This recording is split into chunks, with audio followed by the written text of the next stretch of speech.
Lorsqu'un homme vous parle, et surtout si cet homme est un politicien, il faut toujours savoir lire le message entre les lignes.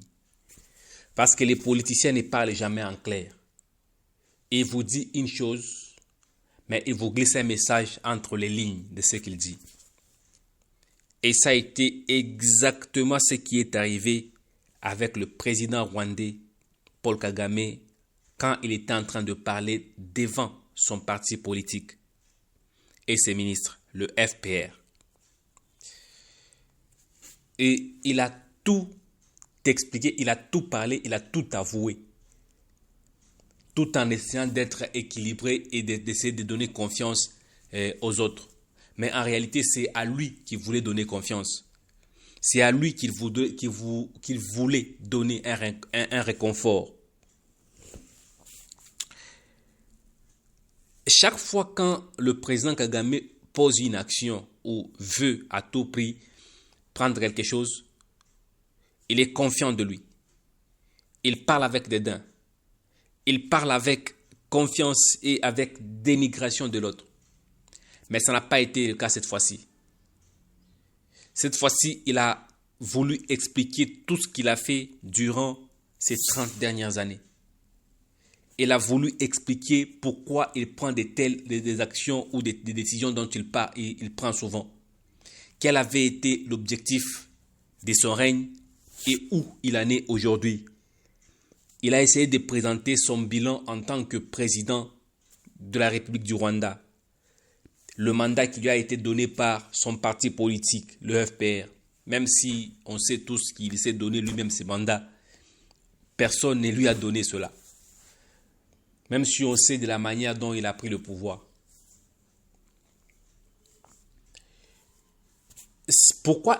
La question c'est, pourquoi il a préféré parler à son parti politique que dans les cadres habituels dans lesquels il s'adresse? Ça, c'est la vraie question. Et la réponse est tout à fait simple. Il a plus peur des gens qui sont proches de lui. Plus proches. Parce qu'ils ont la même idéologie, ils viennent de la même école, ils sont tous issus de la même vase. Et là, il a peur de ces gens. Il sait que lorsque le blanc veut frapper, lorsque le blanc voudra le frapper, le blanc va devoir faire un choix parmi ses proches pour le remplacer. Et là, à cause d'une simple raison. Parce que les États-Unis ne veulent pas prendre un risque direct de renverser Kagame et laisser un vide. Si on laisse un vide, il y aura génocide. Les marginalisés vont se révolter. Parce que les Tutsis ne sont que 15% de la population rwandaise. Et il y a 4% des Tois, des Pygmées de la République démocratique du Congo, mais de l'autre côté, on les appelle Tois. Et il y a aussi, il y a maintenant, je pense, 65% ou 68% des Hutus, des Bantous. Et les 68% marginalisés, ils attendent que le bon moment pour bien frapper. Et là, les États-Unis ne peuvent pas prendre le risque de tomber dans ce piège parce que ce soit les Tutsis ou les Bantous, ils sont tous humains. Et ce n'est pas vraiment nécessaire que ces gens s'entretuent entre eux. Par conséquent, il faut d'abord chercher de l'équilibre.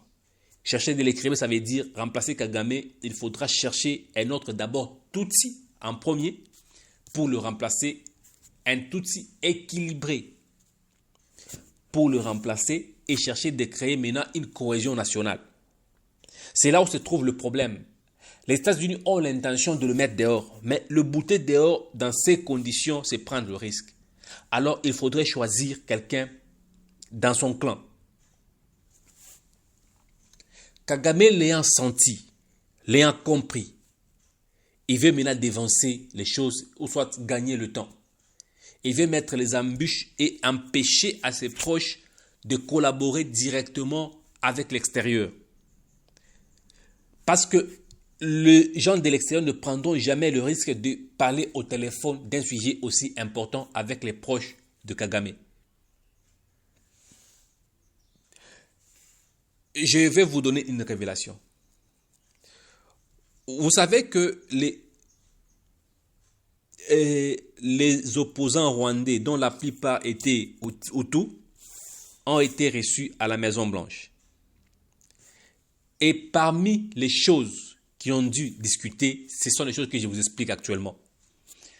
On leur a expliqué clairement que nous avons l'intention de le renverser. Mais le renverser actuellement, ça sera un problème. Parce que les Hutus ont été marginalisés pendant plus de 30 ans. Ils vont vouloir se venger. Alors on ne saura pas contrôler la masse. Par conséquent, nous devons trouver un outil équilibré. Et ce sont ces opposants Hutus qui ont proposé un outil équilibré dans le clan de Kagame. Kagame l'ayant compris, le message a fuité, il a compris. Alors il veut déjà prendre des mesures et contrôler son clan. Il veut prendre des mesures et contrôler son équipe. C'est la raison pour laquelle d'abord il a essayé d'expliquer à ses proches ce qu'il a dû faire pendant toutes ces années. Il leur a dit, il est en train de leur demander pourquoi il veut le renverser. Est-ce que n'a-t-il pas accompli la mission qui lui avait été donnée par le FPR? Ce qu'il fait n'a pas été vraiment l'objectif du FPR.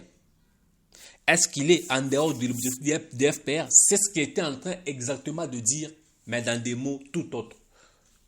Il était en train de leur dire que tout ce que je fais, c'était dans l'objectif de respecter notre ligne directrice du FPR.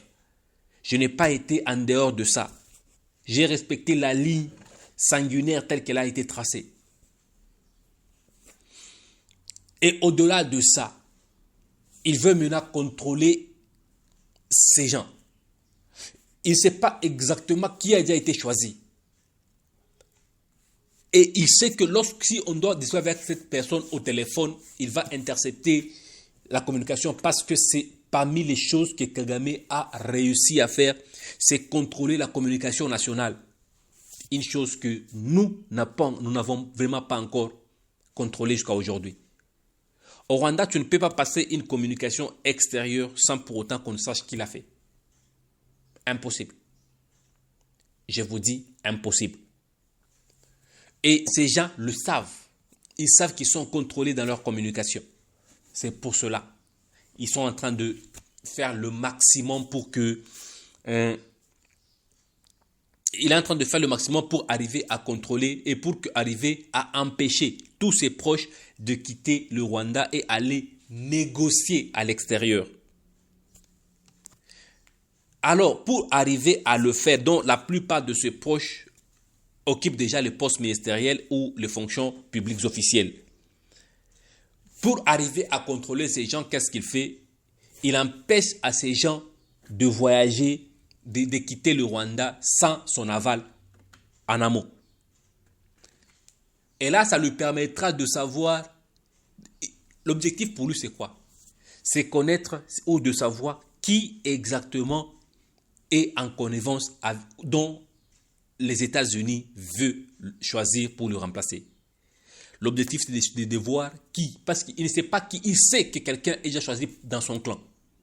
Il sait que cette personne a été proposée aux États-Unis par les opposants, dont la majorité d'entre eux sont Hutus, dont il a compris que ces gens sont en communication directe ou en contact avec un ou certains membres de son clan. Et pour arriver à contrôler cela, c'est qu'il doit d'abord commencer par contrôler leur voyage.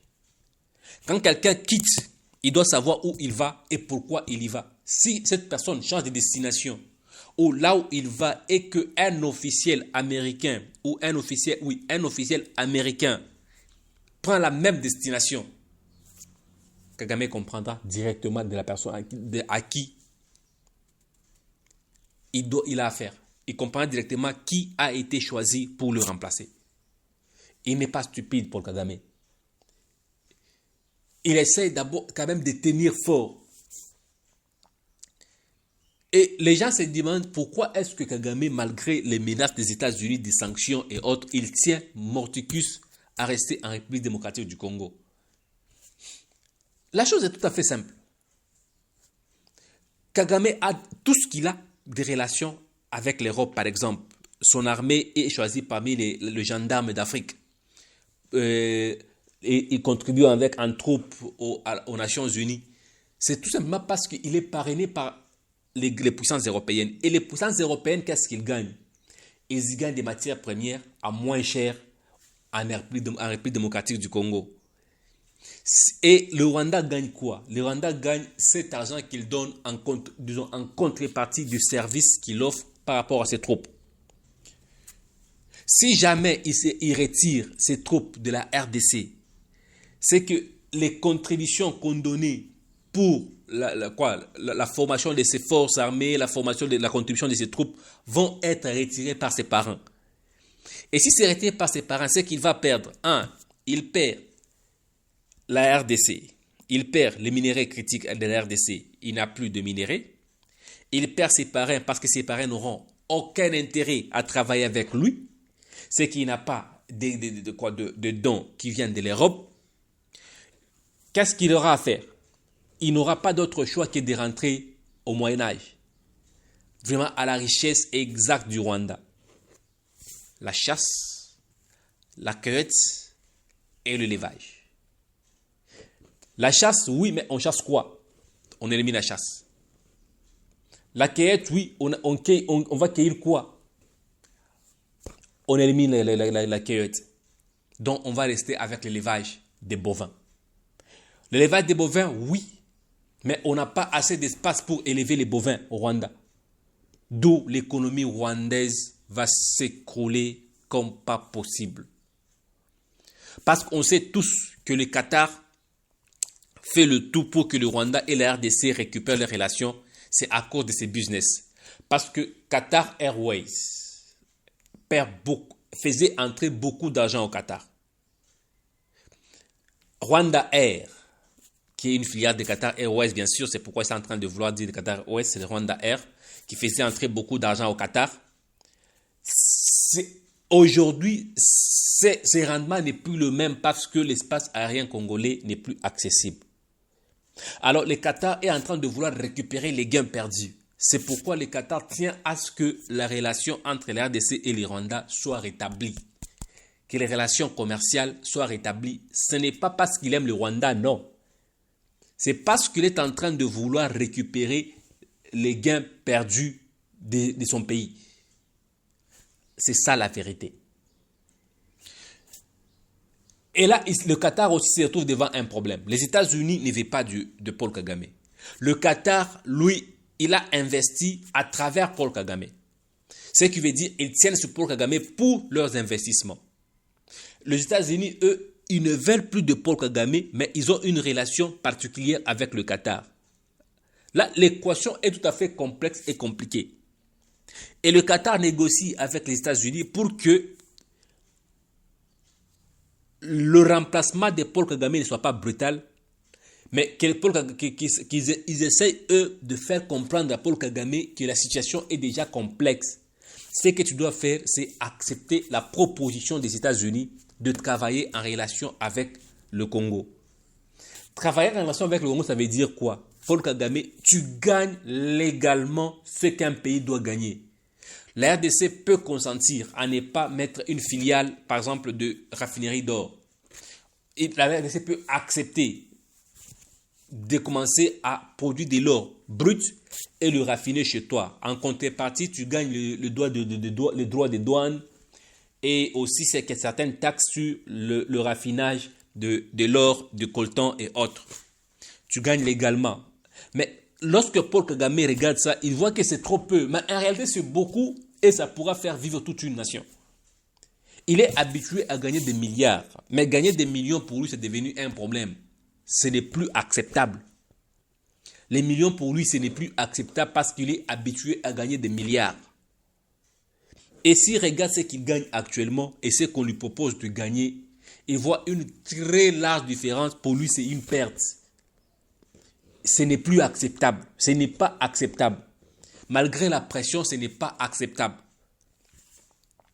Alors, il est en train maintenant, là, il se retrouve aussi devant un dilemme. Le Qatar est dans un dilemme. Il essaie de faire, de l'amener à la raison Paul Kagame. Les États-Unis mettent la pression sur Paul Kagame et essaient de faire réfléchir le Qatar que votre gars est inchangeable. On ne peut pas le réfléchir parce qu'il est irrationnel. Il ne pense qu'à l'argent en lieu et place de sa vie. Il ne pense qu'à l'argent en lieu et place de la vie humaine. Il ne pense qu'à l'argent en lieu et place des choses beaucoup plus importantes que ça. Votre ami est vraiment irrécupérable. Alors le Qatar essaie de faire le maximum pour le récupérer et le raisonner. Et au stade où on en est, Paul Kagame s'est dit, il est prêt à mourir, mais pas fléchir. Parce que fléchir, ça va ruiner à sa réputation. Il est arrivé à construire une certaine réputation au niveau africain et mondial. Il a réussi à vendre une image d'un leader incontesté, un leader, disons, un leader vraiment radical, un leader vraiment à fond. Et cette image, une fois qu'il fléchit devant Félix Tshisekedi, va s'écrouler. Et ça sera une honte pour lui. Alors, quand il réfléchit à tout ça, il se dit, je ne peux pas. Je ne peux pas accepter d'être humilié par Félix Tshisekedi de cette manière. Et il est prêt à mourir, mais en gardant son image des leaders des premiers rangs, des leaders respectés de l'Afrique, d'un leader respecté du monde, d'un leader incontesté.